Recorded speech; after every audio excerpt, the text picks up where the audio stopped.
আসছে। তো এই অবস্থায় তারা আমাকে কোর্টে চালান দিল। তো আমি চিন্তা করলাম যে কোর্টে যেহেতু যাচ্ছি, এখানে মিডিয়া পাইলে আমি আমার এক আঙ্গুল দেখাবো, শাহাদাত, এক উম্মা, আমরা এক উম্মা, হ্যাঁ, আমার গায়ে আমরা সবাই এক। তো এই সিম্বলটা আমি চিন্তা করেছি দেখাবো।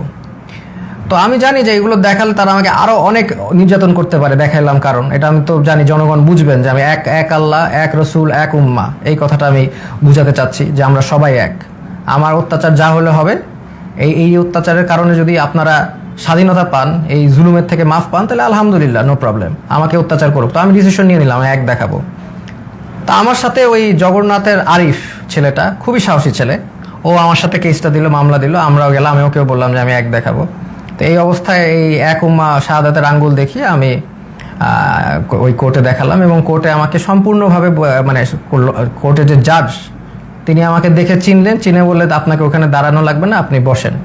তো উনি আমাকে বসালেন, কিন্তু তারপরে ওই মিথ্যা মামলাটা দিলেন যে আমি নাকি সেতু ভবন ভাঙচুর করেছি, যেটার মানে কোনো মানে এটা জোক, মানে এটা যে কলাপস করছে সোসাইটি, ওখানেই প্রমাণ যে এরকম একটা মিথ্যা মামলা যেটার কোনো তথ্য নাই, প্রমাণ, এটা বলাই আসলে সময় নষ্ট।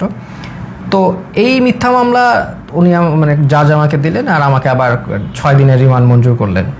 তো ওই 6 দিনের রিমান্ড আবার গেলাম, আর এই সময়টা অনেকের সাথে পরিচয় হলো। ওখানে বিএনপির অনেক নেতা ছিল, পার্থ ভাই ছিলেন, ওনার সাথে আমি বললাম যে পার্থ ভাই, আপনার তো আর আমার মামলা এক, আমি তো আপনার সাথে আসি। তো উনি বলে যে আমি তো তোমাদের সাথে থাকতেই চাই না, আমি তো এখান থেকে বের হতে চাই, একটু মজা করলেন। তো এরপরে অনেক মানুষের সাথে পরিচয়। একজন আসলেন, ওনাকে মানে উনি হাঁটতেই পারতেছেন না, পাটা একদম প্রচুর মানে অবস্থা খারাপ করে পিটিয়েছে।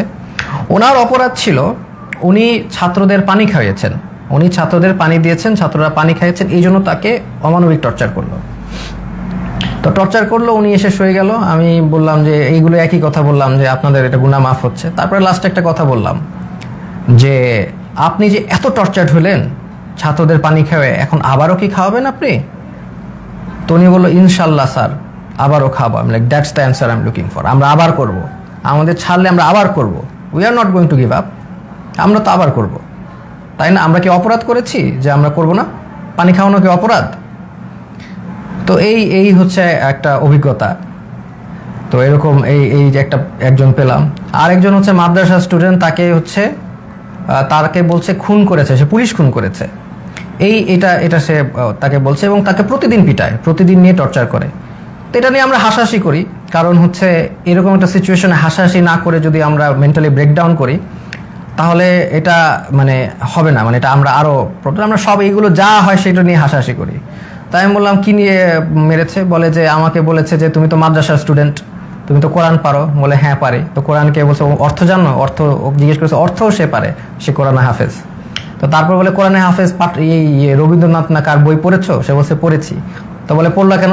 এই অন্য এই নন ইসলামিক বই পড়া তো হারাম, এটা বলে আবার টর্চার করলো, হাতে পায়ে পিটালো, মানে খামুক, মানে একটা কিছু বলেই পিটায়। আমরা এটা নিয়ে হাসাহাসি করতে করতে শেষ। যে বলে ও বলো, আমি বললাম যে কোনোভাবেই স্বীকার করবা না, যে তুমি যদি খুন না করে থাকো তুমি মিথ্যা মামলা দিও। বলে আমাকে আরো টর্চার করবে। বলে করবে, বললাম তো তোমাদের করাত দিয়ে হাত পা কেটে দিলেও স্বীকার করবা না, যেটা সত্যি সেটা বলবা। এরকম একজন সবচেয়ে কষ্ট লিখেছে যে মানে একটা ছেলে, ওর নাম হচ্ছে সানিয়াত ভাই, উনি হচ্ছে বিএনপির একজন মন্ত্রীর ছেলে, নাম বললাম না। তো ওরা আসলে খুঁজছিল তার বাবাকে পায়নি দেখে ওই ছেলেটাকে ধরে নিয়ে গেছে, সানিয়াত ভাইকে ধরে নিয়ে গেছে। তো সানিয়াত ভাইকে 4 দিন, উনি বলছে 4 দিন ওনাকে পিটিয়েছে, চোখ বেঁধে হাতে দিয়ে ঝুলিয়ে পিটিয়েছে। এবং সবচেয়ে যেটা উনি বলল যে ওনার মাকে ফোন দিয়ে শুনিয়েছে যে তাকে যে টর্চার করছে, এটা তার মাকে শুনিয়েছে ফোন দিয়ে লিগার হানাদাররা। তো লিগার হানাদাররা মাকে শুনিয়েছে যাতে বাবা এসে তাকে দেয় এবং ছাড়িয়ে নেয়। আর যেহেতু ওনার বাবা আসছিল না, বা ওনার অবশ্যই তারা তো জানিয়ে যায়নি কোথায় গেছে, তাকে অমানবিক টর্চার করেছে। সেই ছেলেটা এমনি আমার মতোই, তার স্পাইনের প্রবলেম আছে, আমার মতোই অসুস্থ, এবং তাকে টর্চার করেছে বিভিন্নভাবে, হাতে পায়ে ঝুলিয়ে পিটিয়েছে। তো সে কাঁদতো অনেক, আমি সান্ত্বনা দিতাম, আমরাও সব বিষয় নিয়ে মজা করতাম। তো এই রকম একটা অবস্থা, ওইখানে প্রতিদিন নাম ডাকতো, প্রতিদিন নিয়ে পিটাতো।